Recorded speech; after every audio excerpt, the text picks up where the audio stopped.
So, hello classmates and hello sir. This is the Group 5 reporters. Our topic is the Chapter 5 of the teaching profession, which is the on becoming a global and local teacher. So, introduction.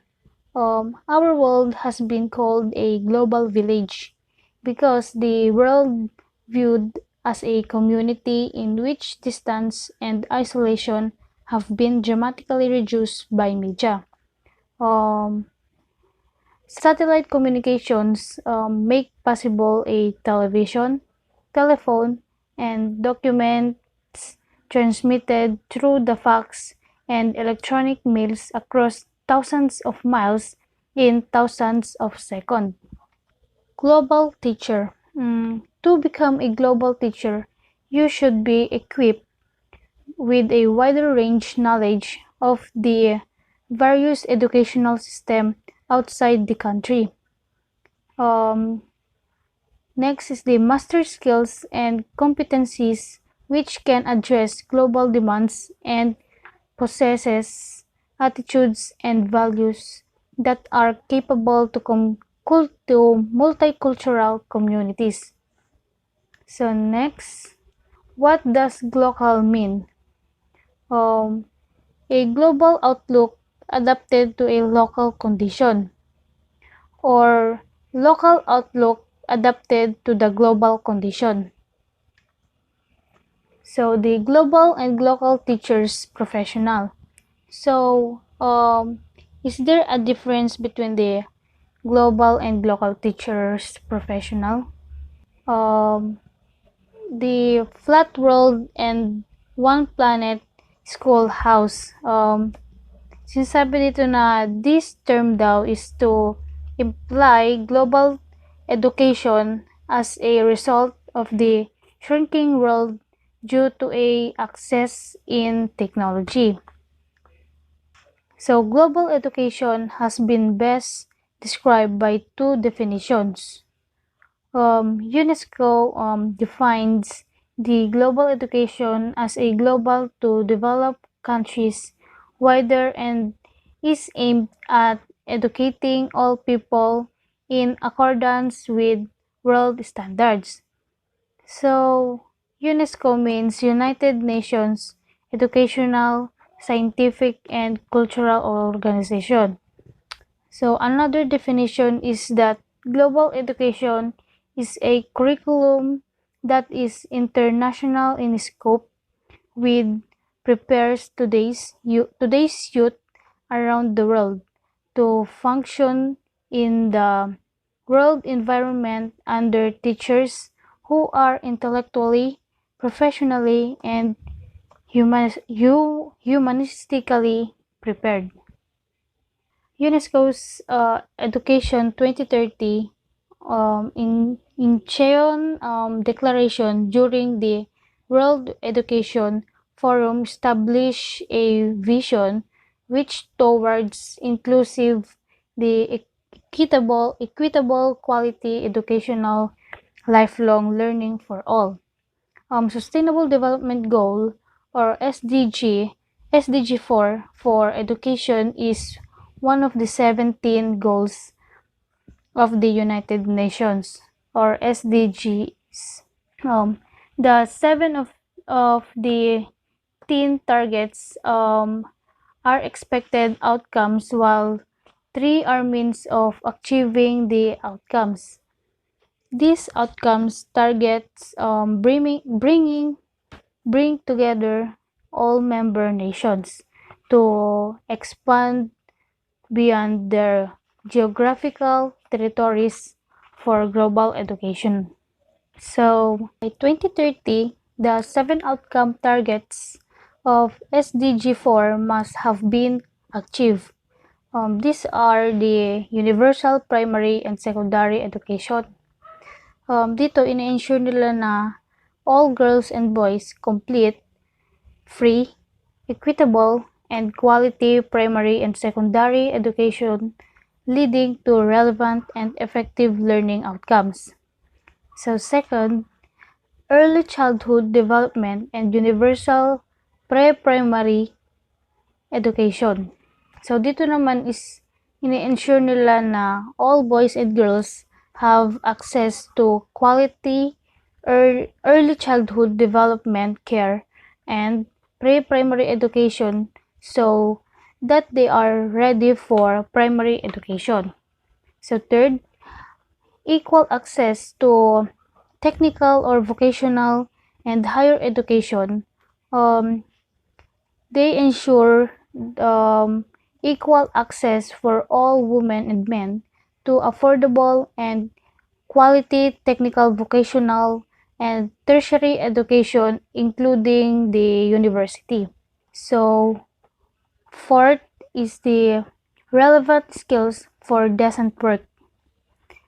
Um, they substantially increase the number of youth and adults who have relevant skills including technical and vocational skills for employment, decent jobs, and entrepreneurs. So fifth, gender equality and inclusion. Um, dito naman is they eliminate gender disparities in education and ensure equal access to all levels of education and vocational training for vulnerable, including persons with disabilities, indigenous people, and children in vulnerable situations. 6. Universal youth literacy. Ensure that all youth and substantial proportion of adults, both men and women, achieve literacy and numeracy. So last, number 7 is education for sustainable development and global citizenship. So, ini-ensure naman nila dito na all learners acquire knowledge and skills needed to promote sustainable development, including, among others, through education for sustainable development and sustainable lifestyles, human rights, gender equality, promote culture of peace and non-violence, global citizenship, and appreciation of cultural diversity and cultural contribution of sustainable development.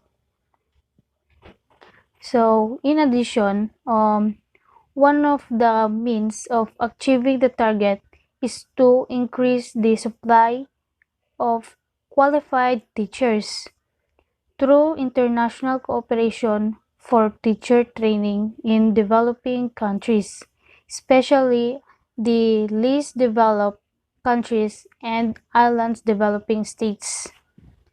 So let's proceed to the next report. I'm Melina Rosales. This is the continuation of On Becoming a Global and Glocal Teachers. James Becker in 1982 defined global education as an effort to have individual learners to see the world as a single and global system and to see themselves as a participant in that system. James Becker's goals is to educate everyone to have a knowledge and empathy to the cultures of the nations and the worlds. Thus, to meet the various global changes of the future, 21st century learning goals have been established as a basis of various curricula worldwide. These learning goals includes: number 1 is 21st century content. Emerging content areas such as global awareness, financials, economic, businesses and entrepreneurial literacy, civic literacy, health and awareness. Number 2 is learning and teaching skills. Critical thinking and problem solving skills, communication, creativity and innovation, collaboration, contextual learning, information, and media literacy. Next is ICT literacy. Using technology in the context of learning so students know how to learn. Number 2 is life skill, leadership, ethics, accountability, personal responsibility, self-direction, and others. And number 3 is 21st century assessment. Authentic assessment that measure the areas of learning. Learning and teaching skills. Dito mag-uumpisa na matuto ang isang bata by critical thinking, problem solving, at matututo din to communicate to other people. Itong ICT literacy, life skills, and 21st century assessment ay connected to global and local education in teaching dahil gumagamit din ng technology to connect to each other para makapagturo. Example nito is yung tutor sa local education rather. Like a Filipino teacher and Korean student, tinuturuan ng Filipino teacher ng English yung Korean through online or video calls. Next is local education.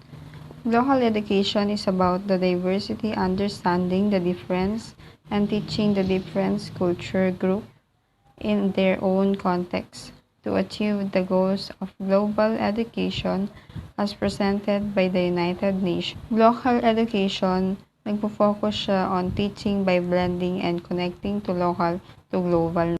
Next is local teacher. Local teacher is a global teacher who is competent and armed with enough skills, appropriate attitude, and universal values to teach students at home or abroad, but is equipped with both time-tested as well as modern technologies in education in any time and place in the world. Ang example naman ng global teacher is yung tutor or online class by use of video calls. Dito makakapag-usap at makakapagturo ang teachers to the students. Yun yung way na ginagamit nila to communicate to someone who is out of the country.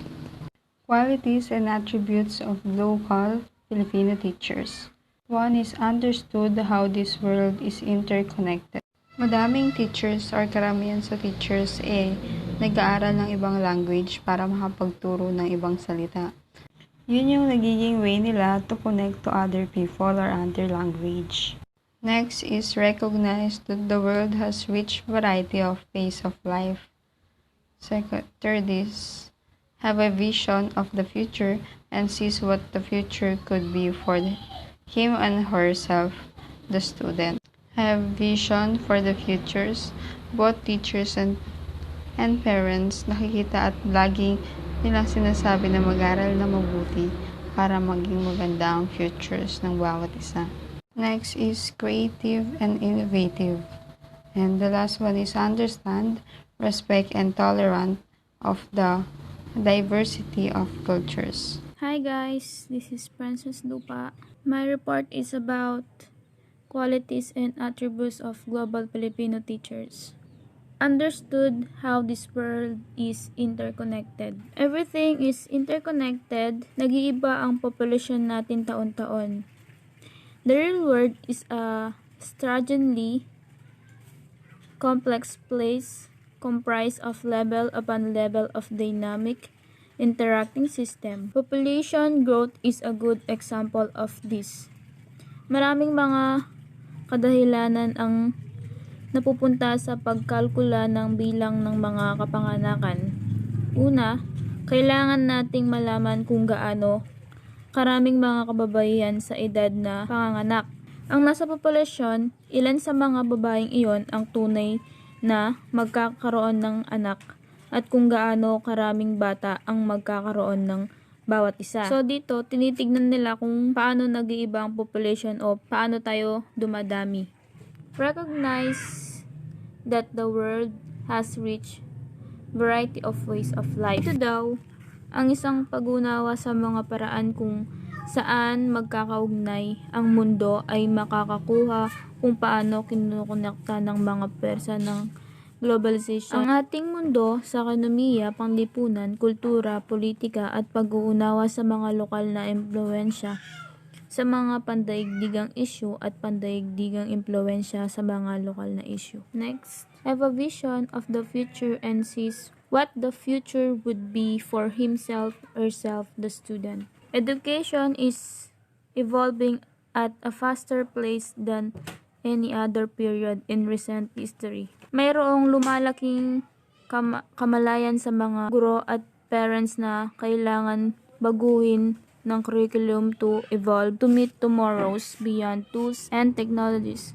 Student needs to develop new skills to solve problems ng epektibo at ipahayag ang mga ideya sa mga bagong paraan. Are creative and innovative. Innovation is the creation of something that has never been made before and is recognized as the product of some unique insight. For example, gumawa or nag-imbento tayo ng panibagong telepono na hindi pa nalalabas sa Pilipinas, or gumawa tayo ng new phone na hindi pa nalalabas sa Pilipinas o sa buong mundo, gaya ng Pro XXXX. Ibababad lang sa tubig, magko-full charge na. Parang ganun, guys. Understand, respect, and tolerant of the diversity of cultures. With approximately 190 countries and 7 billion people on Earth, it is not hard to imagine that may deserve culture exit. Kailangan natin mag-isip tungkol sa mga positibo na iba't ibang mga kultura at kung paano ang pag-ikot ng ating sarili sa magkakaibang tao ay maaaring pagyamanin ng ating buhay. Binigyan ng pagkakataon na posibleng malaman ang tungkol sa heograpiya, relihiyon at kaugalian ng iba't ibang mga bansa o kultura. So yun nga guys, kailangan nating malaman yung mga iba't ibang kultura or kunwari yung lengguwahe, ganon. Believe and take action for education that will sustain the future. With the world's 7 billion people limited natural resources, we as individual and societies need to learn to live together sustainably. Kailangan nating kumilos ng responsible batay sa pag-uunawa ng ginagawa natin ngayon ay maaaring magkaroon ng mga implikasyon. Magkaroon ng mga implikasyon sa buhay ng mga tao at sa hinaharap. Education for sustainable development empowers people to change the way they think and work towards sustainable future. Yun nga, kailangan nating kumilos ng responsable batay sa pag-unawa ng ating ginagawa para hindi magkaroon ng implikasyon sa buhay nating mga tao. Facilitate digitally mediated learning. Digitally mediated teaching and learning is an ideal and fun way for educators to extend and enhance the learning that takes place within the context of a traditional formal classroom setting. Ang paglikha ng learning environment na nasasama ng pinakamahusay na mga kasanayan sa pag-aaral kasama ang naaangkop na edad na pagsasama ng teknolohiya ay magsusulong ng aktibong pag-uugnayan para sa lahat ng mga mag-aaral sa loob ng silid-aralan. Yun nga guys, sinasabi dito na bago sila magturo dapat meron silang formal classroom setting. Yung pag-aayos ng classroom nila bago magturo. Ganun guys. Possess good communication skills for Filipino teachers to be multilingual. Teachers must have good communication skills to help their students' achievement, academic success. Mahalaga sa tagumpay ng guro at mag-aaral ang kakayahan ng guro na makipag-usap sa mga mag-aaral, magulang at kasamahan para din sa future ng mga students kung maintindihan nila ang communication ng guro sa mga estudyante niya. Yun po. Aware for international teachers, standards, and framework. Ang isang framework of professional teaching standard ay maaaring maglarawan ng mga pamatayan at the number of the levels. Sa likas na katangian nito, isang pahayag ng mga principle ay dapat magdirekta ng karagdagang aksyon and to constitute reference point para sa panghusga sa katapatan ng lahat ng aspect of the standard framework. Yun po. Next. Master the competence of the beginning teacher in the Philippine Professional Standards of Teaching.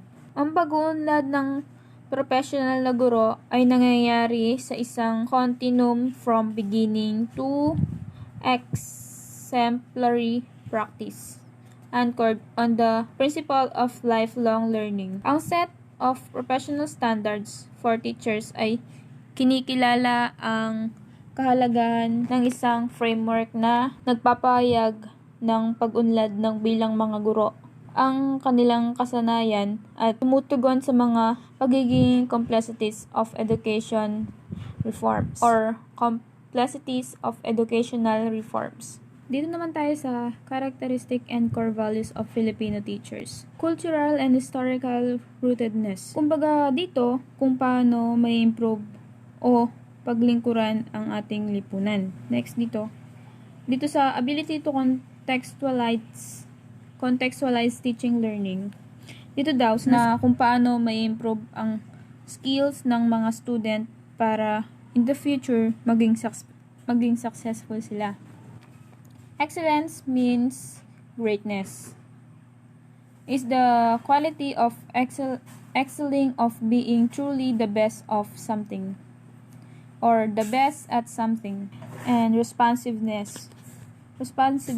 Ito ay tumutukoy sa kakayahan ng isang artificial intelligence system para maunawaan and carry out its tasks in a timely fashion. And dito sa accountability and integrity are virtues that are propagated by the leadership of an organization. For example, police officer ka, may kilos ka na maaaring makapinsala sa reputasyon ng lahat ng mga empleyado mo. Kahit na hindi sila kasangkot sa mga gawaing ito, madadamay sila kasi nga ikaw yung police officer na gumawa ng mga komplikado na hindi dapat gawin. Ganun yung accountability and integrity. Dito tayo sa ecological sensitivity. Ecological means involved with and concerning ecology. Yung involved sa lahat. Kunwari, COVID-19. Yung COVID-19, kung ano yung mga involved doon. Parang ganun siya guys, yung ecological sensitivity. Yung mga nangyayari sa COVID-19. Ganun. Nationalism and or Philippinism. The nationalism is generally used to describe two phenomenon, and the first is the attitude of the members of a nation have when they care about their national identity, and number two, the action that the members of a nation take when seeking to achieve self-determination. Isang ideya at kilusan nagtataguyod ng interest of a particular nation. Dito sa faith in divine provided. Ano ba yung faith, guys? Kasi yung pagkakalam ko, faith, paniniwala sa Diyos. Yun, guys. Yung faith in the divine provided. Yung paniniwala sa ating Diyos. Okay, next. However, globalization does not leave localization behind. The blended of both concepts as advanced by Ronald Robertson 1992 underscores the rootedness and sustainable of education as a part of vision of education 2030. Thus, a teacher who is a global is also global teacher, and global teacher can also be global. Dito daw, ang globalization ay hindi iniiwan ang lokalisasyon. Ayon kay Robert Stone, ang globalization at localization ay pinag-combine nila in the same concept, ay binigyan diin upang mapanatili ang edukasyon bilang bahagi ng paningin ng edukasyon. Kumbaga dito guys, yung globalization at localization, pinag-combine daw nila ito para sa vision ng education sa 2030. Yun daw po. Thank you. Ay, meron pa palang pablo guys dito sa that.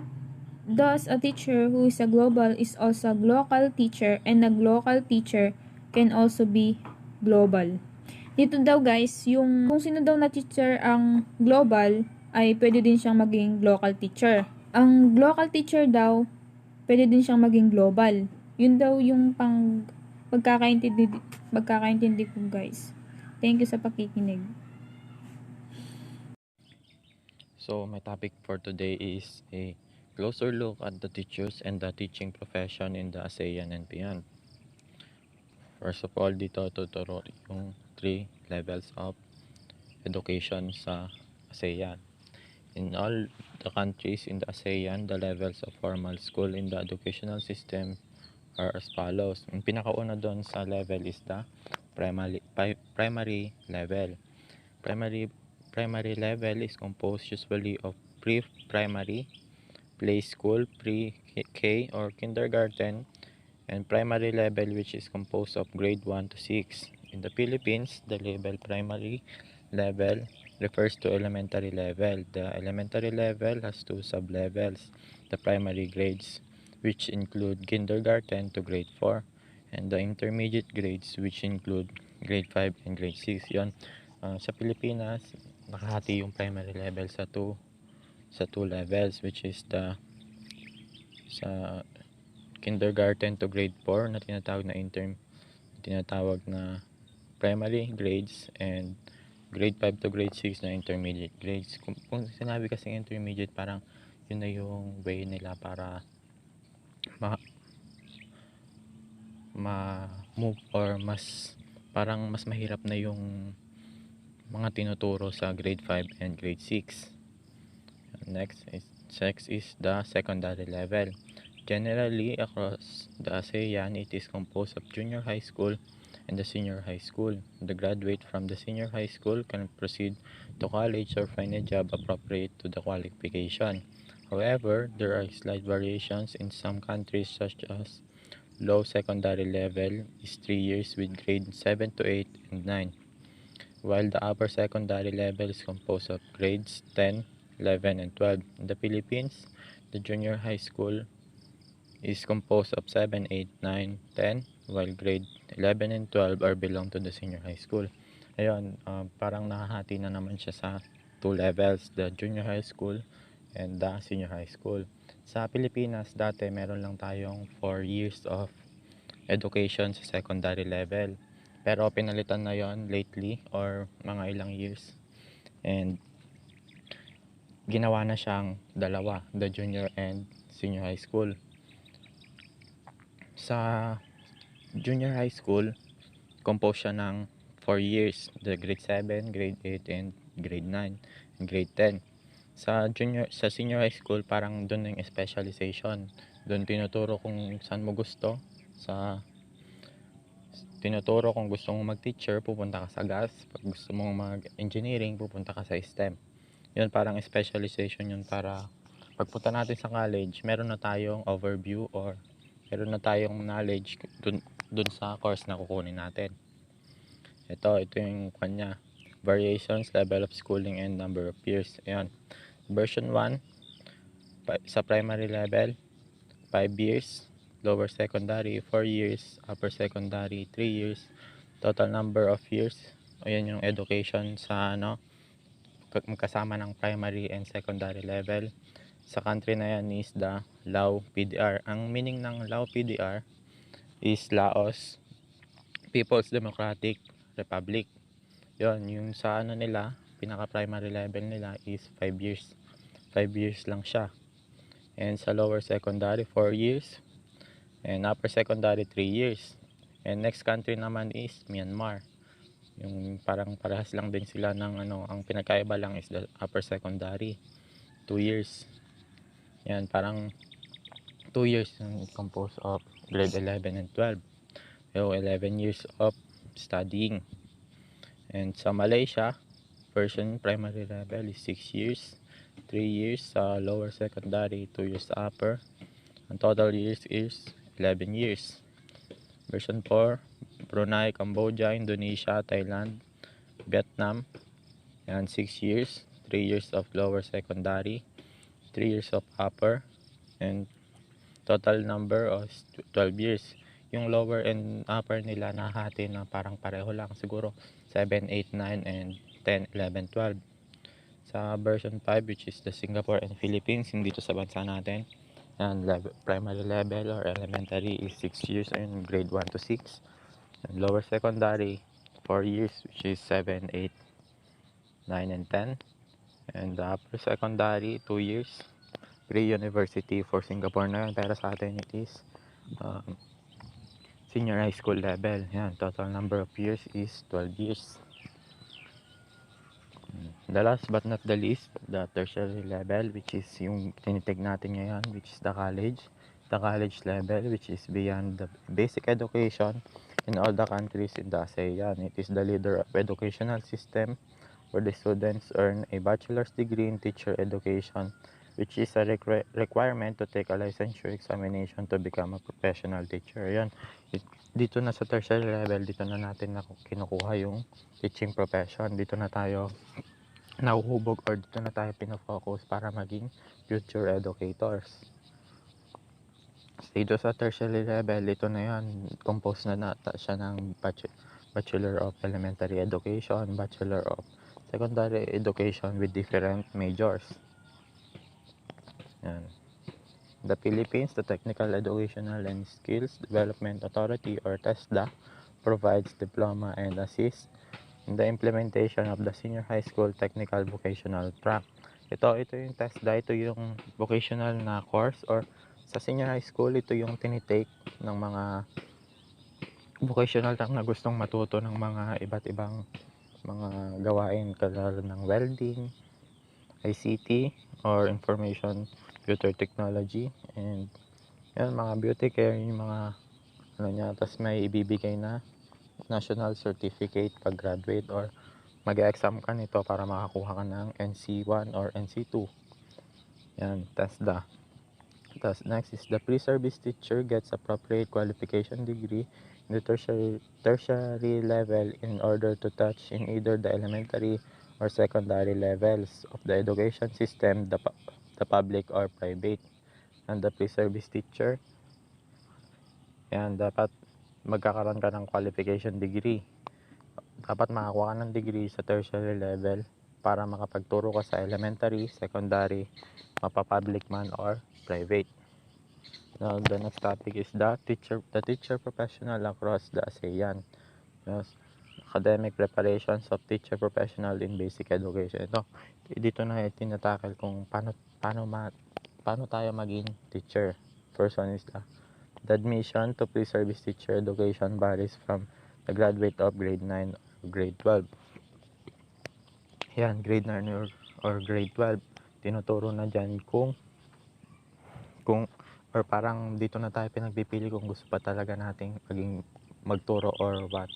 In remote place of Lao, PRD, Indonesia, Myanmar, and Cambodia, preschool, pre-primary of kindergarten, future teachers can have 9 years of basic education. Yan, 9 years of basic education lang sila para pwede nilang makuha yung teacher education. And get advanced training for 3 years, pero may training na 3 years to become teachers, and 9 years of basic education plus 3 years teacher preparation or 10 years of basic education. Yan. For teachers of lower secondary level, future teachers should have 12 years of basic education and 2 years of teacher preparation to earn a diploma in teaching, and 12 years of basic education and 2 years of teacher preparation lang. Teacher preparation, yun yung pagpe-prepare na, 2 years lang siya. For upper secondary level, the requirement is 12 years of basic education plus 4 to 5 years of teacher preparation to earn a bachelor's degree. However, for non-education degree graduates, they can take the postgraduate diploma in education.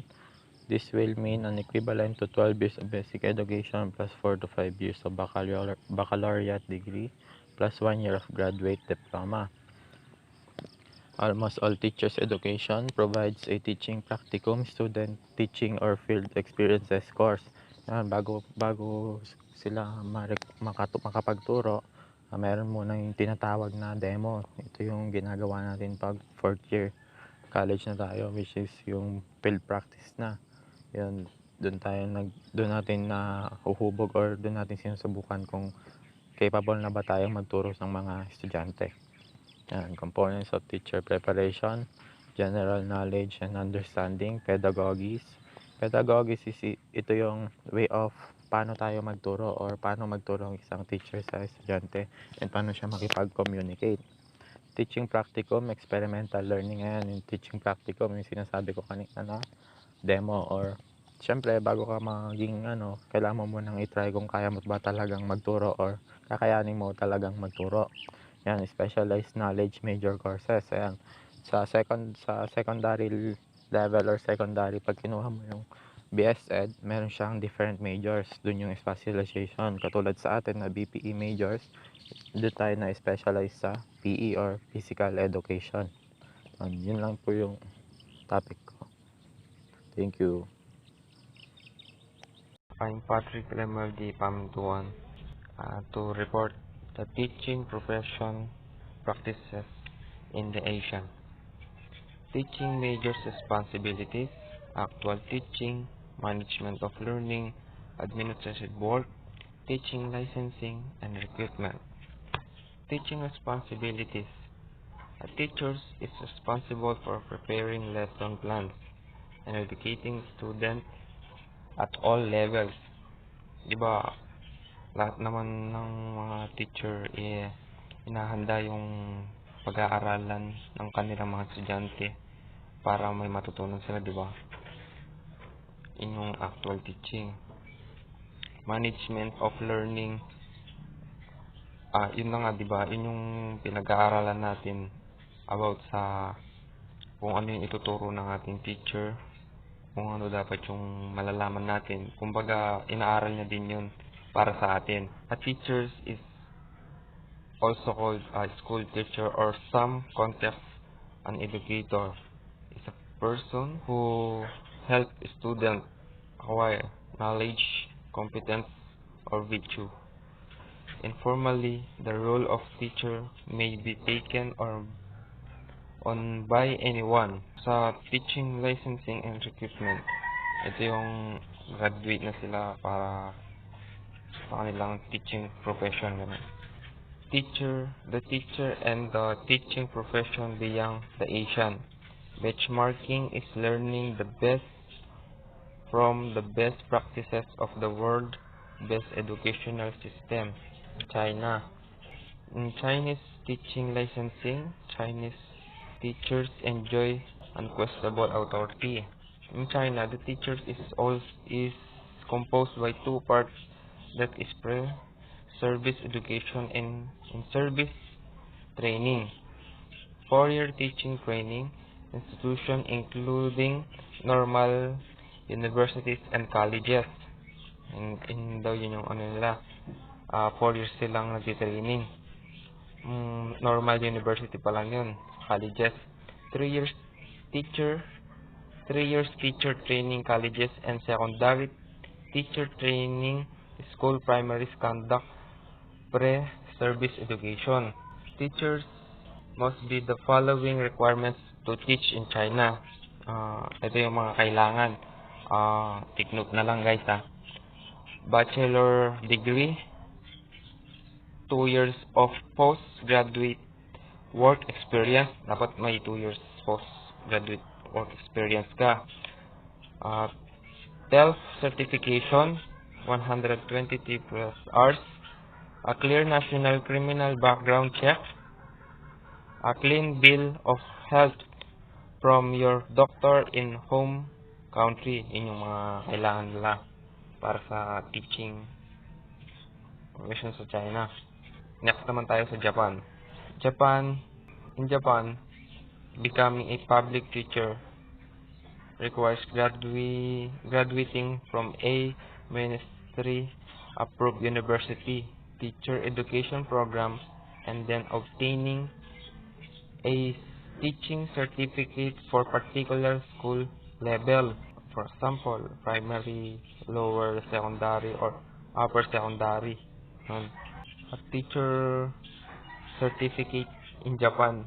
Teaching certificates which are required for profession are divided into two groups, first class and second class, according to the amount of education received and the level of education being taught.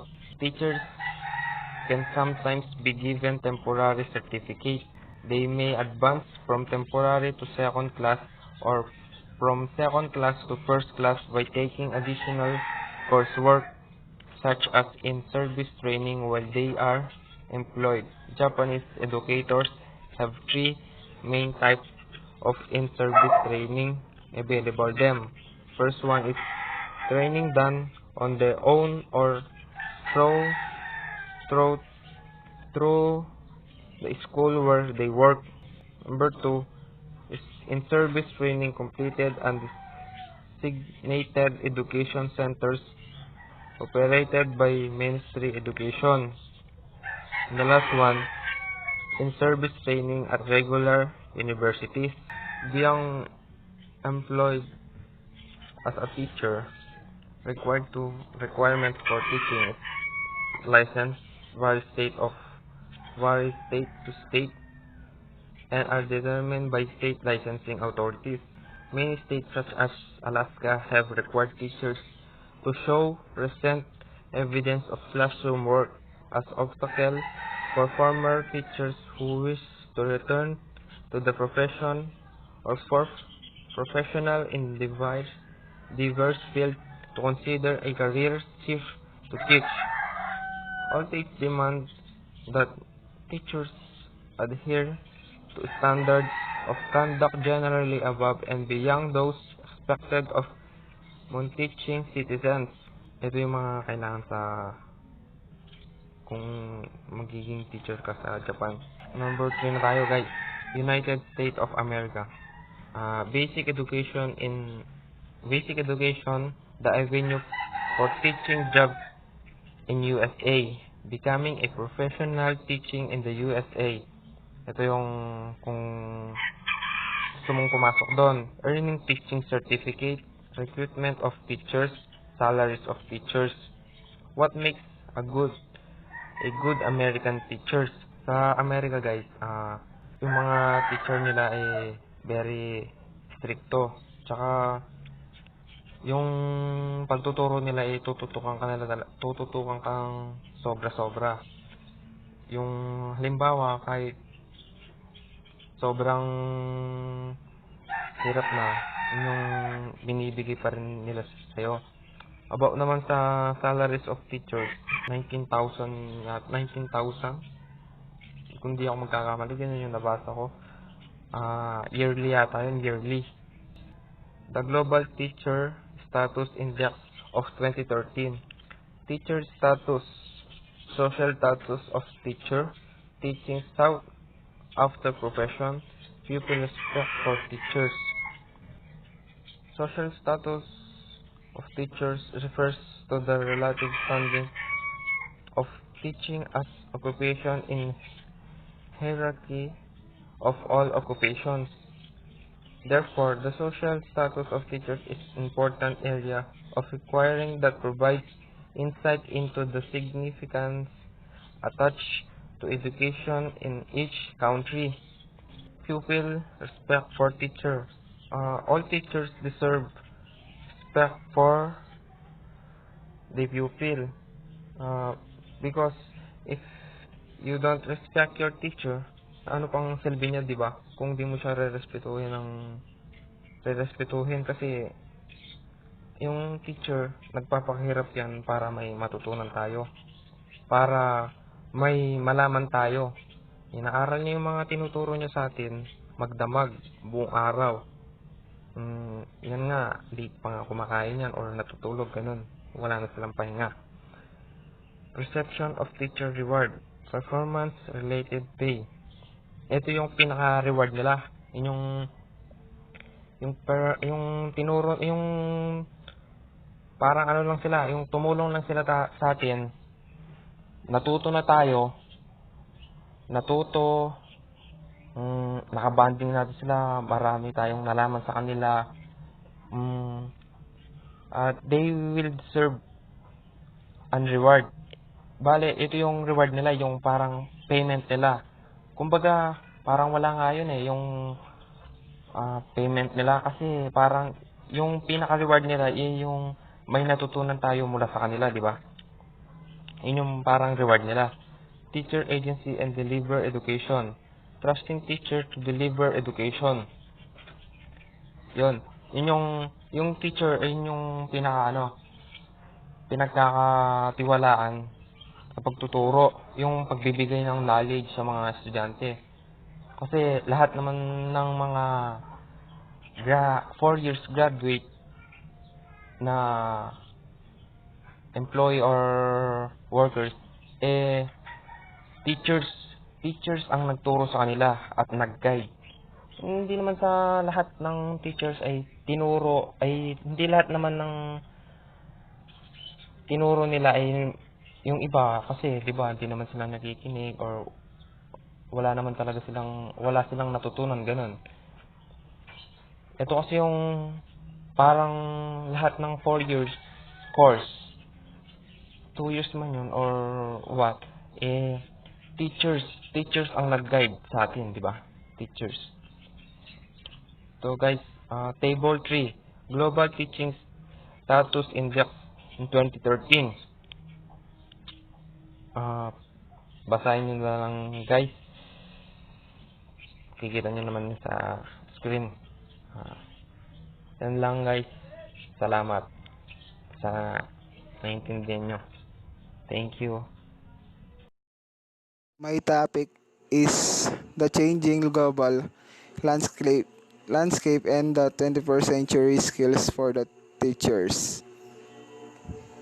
The categories of the different changes and development in the 21st century teaching and learning by Su 2006 as mentioned in Simco and TEC 2011. As a 21st century learner, ang pagbabago ng teaching way ay isang malaking pagsubok para sa maraming mga estudyante.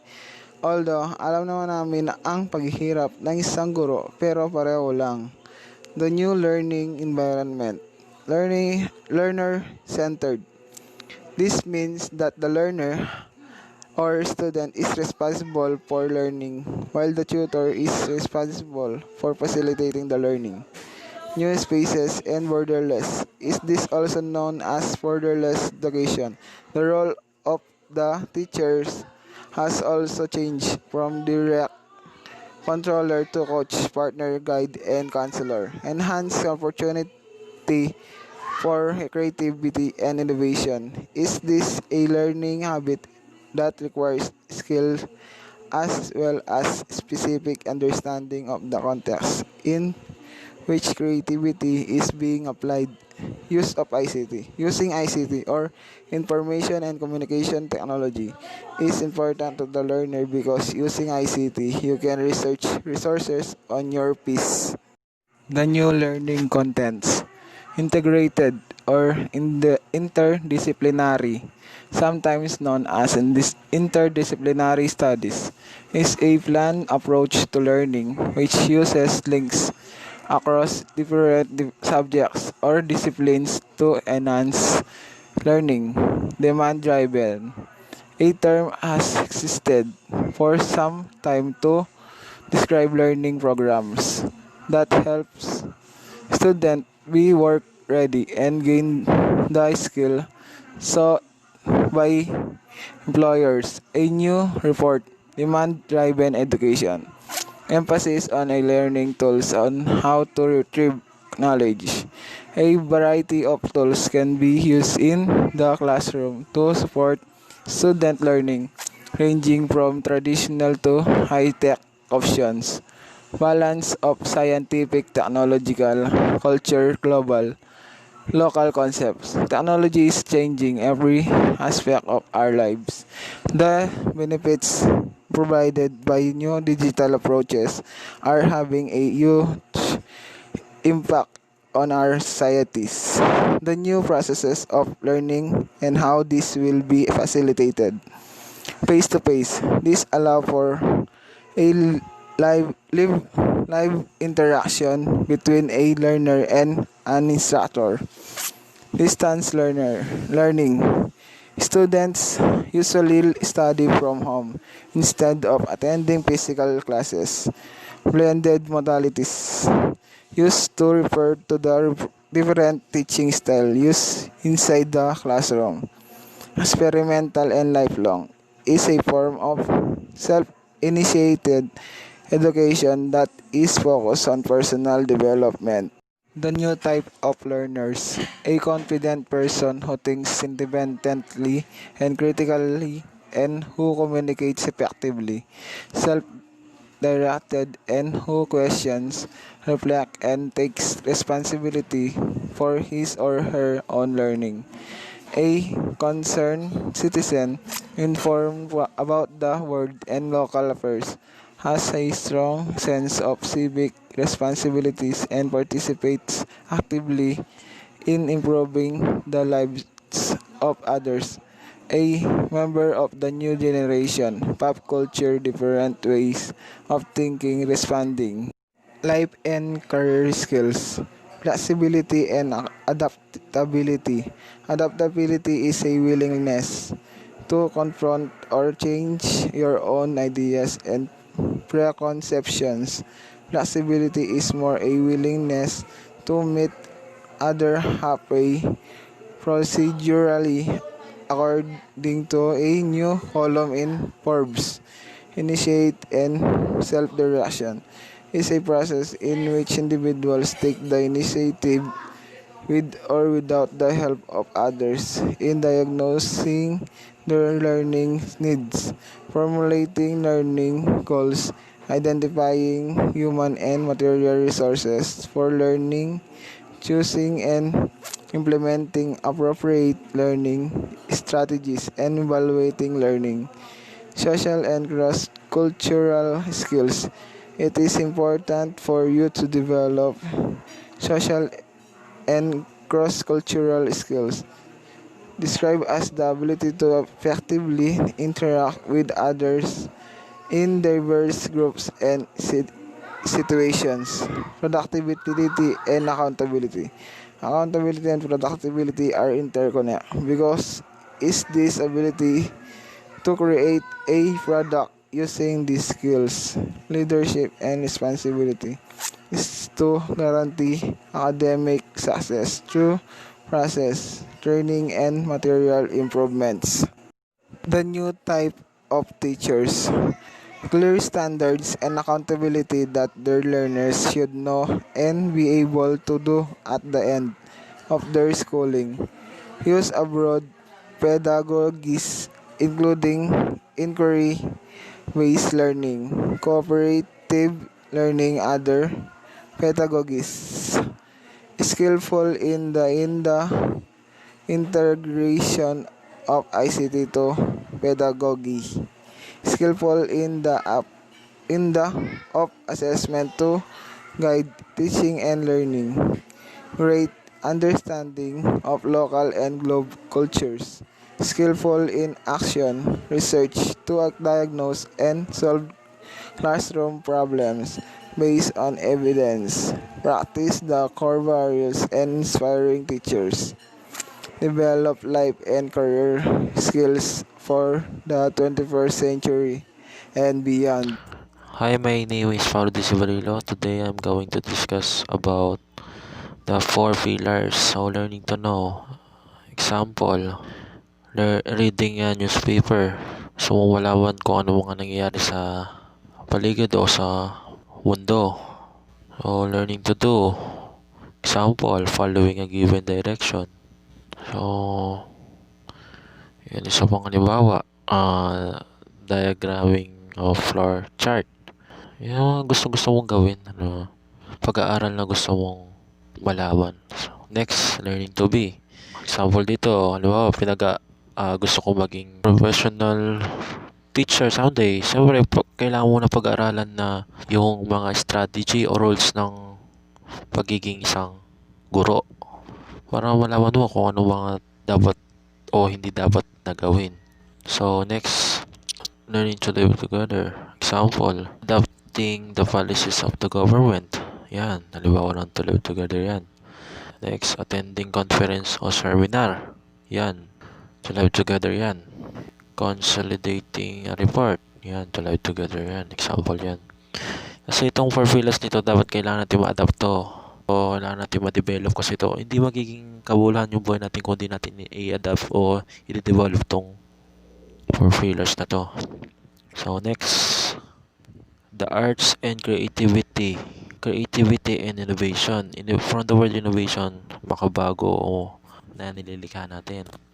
So, innovation are the 21st century skills thus in solving problems and creating artworks. Part of this literacy. Creativity focuses on the process of forming original ideas through exploration and discovery. Siyempre, napakalagang pagdi-discover natin o pagiging creativity natin pagdating sa talent natin or skills sa pagiging creativity natin sa art, music, dance, or etc. So next, eco-literacy, acquisition of knowledge about climate change, pollution loss of natural habitats, and biodiversity solution on how these environmental problems could be addressed must be practice. Siyempre, alam na natin napakahalaga ang kalikasan. Huwag natin sayangin o hayaan na masira yung kalikasan natin kasi pag nasira 'to, hindi makakatulong lalo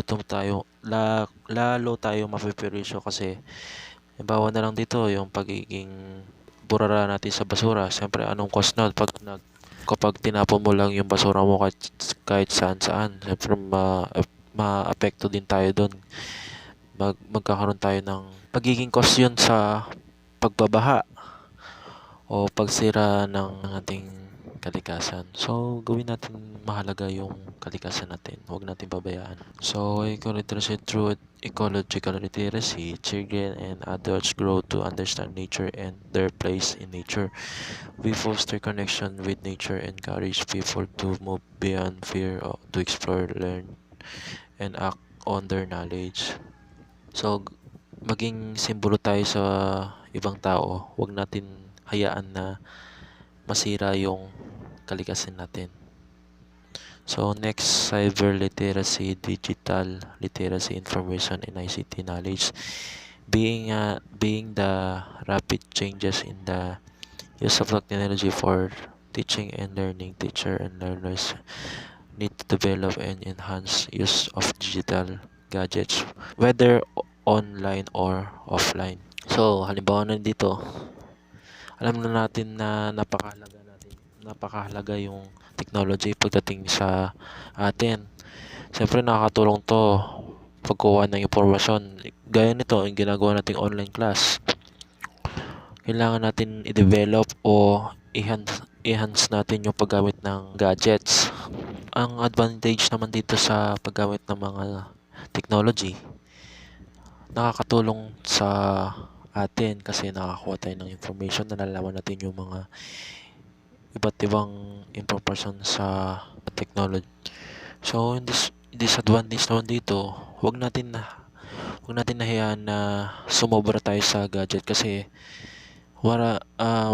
mahirap din yung nasosobrahan tayo lalo na sa mga online gamings. Pag nasosobrahan tayo sa online gamings, hindi mo na alam, hindi ka na pala nakakain. So, yung malaking epekto dun sa atin yun. Dapat maging pantay yung paggamit sa technology. Huwag sobra. So, next, financial literacy. Basic knowledge about the basics of economics and financial management. This is necessary for every learner and teacher to be able to handle income, expenses, and investment to be economically secure. So, yan, napaka-problema sa pagdating dito sa bansa natin. Paghahawak ng pondo. Dito pumapasok yung mga matatao sa pera. Siyempre, kailangan natin matuto kung paano hawakan yung income natin. Kailangan din natin matuto kung paano mag-investment. Kasi pag na-apply natin tong magiging magaling sa pera, walaking epekto yon. Di mo alam, lumalaki na pala yung income mo kasi ka sa pera. So, iwasan natin yung pagiging pagastos. Next, media literacy. Teachers and learners must learn how to discern about any information which transmitted via various form media. So, yan. So, media literacy, it helps kids learn how to determine whether something is credible and also helps them determine the persuasive intent of the advertising and resist the techniques marketers use to sell products. Halimbawa na rin 'to, panonood natin ng mga TV, siyempre makakakuha tayo ng impormasyon kung ano bang nangyayari kinabukasan. Napakahalaga din yung media kasi dito natin malalaman lahat ng impormasyon pagdating sa mga nangyayari. So, next, social emotional literacy, knowledge about social dimension and social skills that is appropriate in the context of society. Emotional intelligence must also be developed to be able to effectively manage the stress due to the changing environments of 21st century. From the word emotional literacy, emotional literacy is important for developing self-confidence, boosting self-esteem, social and emotional development, and encouraging emotional self-management, offer impulse reaction, developing emotional literacy aids a child's mental health and also physical well-being as both. So why is social literacy is important? So social literacy is so crucial in person success. The ability to communicate and voice opinions and thoughts as well as listening to opinions and thoughts of others. So napakalaga yung pagkakaroon ng socialize. Dito mo madidevelop yung mga ibang culture or ma-adapt mo. So napakalaga yung pagiging socialize.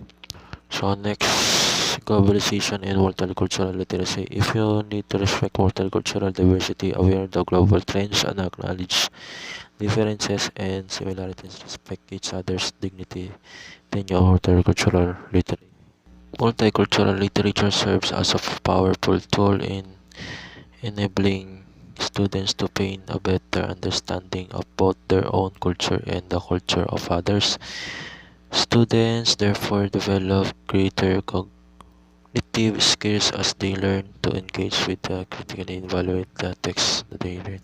So, alam natin na kailangan mong pag-aralan yung mga iba-ibang culture na o kailangan mo halimbawa na lang dito, nasa Pilipinas tayo tapos pupunta tayo sa ibang bansa. So, siyempre, magkakaroon tayo ng adjusting. Hindi natin maintindihan yung salita nila. Pero, wag tayong magiging judgmental kasi kailangan natin respeto yung mga mga cultures nila o mga language nila na hindi natin maintindihan. So, napakahalaga dapat natin pag-aralan yung mga iba-ibang language para pag nagkaroon tayo ng pag nagkaroon ng bagay na hindi natin inaasam, so hindi tayo mabibigla, hindi tayo magkakaroon ng adjusting. So, yun lang, kailangan mong irespeto kahit na hindi mo naintindihan yung mga salita nila. So next, as the saying goes, think globally but act locally, or think local but act global. Halimbawa na lang dito, sa think globally but act locally. Bawa na lang dito si McDonald's. Di ba nanggaling sa international yan? Ano natin na si McDonald's adapting niya yan, think global. Because it's all over the world. McDonald's remain as the same company using the same mission and visions, and not to forget their logo and the image golden archers. So McDonald's act locally because it gets used to the local culture by using their own product. Kasi parang pares lang to ng opposite. Isa pang halimbawa, si Coca-Cola, think na global yan. But it must also locally relevant to each individual market it serves. Siguro ito para ma-develop natin o ma-adapt natin yung iba-ibang culture Kaya so, gano'n na nag-iisip siya ng pandaigdigan pero kumikilos ng lokal. So, yun, ina-adapt na lang natin yung mga iba-ibang culture o para maka-explore din tayo ng ibang culture. So, yun po. So that's the end of our report, guys. Thank you for listening and keep safe, everyone, and God bless.